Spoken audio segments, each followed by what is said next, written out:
बघा राजांनो, काळकाम वेगचा हा क्वेश्चन कसा डील केला जाईल. अमित आणि भूषण एकत्र मिळून एखादे काम 13 दिवसात करतात. अमित आणि भूषण दोघं मिळून एक काम किती दिवसात करतात? 13 दिवसात. ठीक आहे.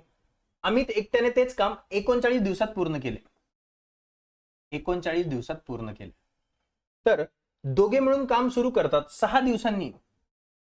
दोघं मिळून किती दिवस काम करतात? 6 दिवस. मांडून घ्या.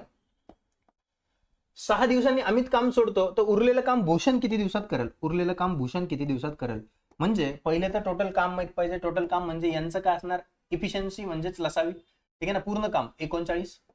आता 39 भागिले 39 म्हणजे अमितची कार्यक्षमता 1 आणि ह्या दोघांची मिळून कार्यक्षमता 3. आता बघा, दोघं मिळून 3 आहे, अमित तुम्हाला माहिती 1 आहे, तर उरलेले 2 पेन कोणी बनवले असणार? भूषण. भूषणची कार्यक्षमता काढणं खूप गरजेचं होतं. दोघं मिळून एका दिवसात 3 पेन बनवता. असं 6 दिवस काम केलं. सैंत्रिक किती पेन बनले? 18 पेन. किती पैकी? 39 पैकी 18 गेले. 9 मधून 8 गेले तर 1 आणि 3 मधून 1 गेला तर 2. 21 पेनचं काम उरलं आणि हे काम कोण करणार आहे? भूषण करणार आहे. भूषणची कार्यक्षमता 2 पेनची आहे. मग 21 ला 2 नी भागलं म्हणजे अर्ध करणार. 21 चे अर्धे 10.5. 10/1/2. Option number D will be the correct answer. असेच क्वेश्चन बघण्यासाठी चॅनलवरती नवीन असाल तर चॅनलला लाईक, शेअर आणि सबस्क्राईब करायला विसरू नका. धन्यवाद.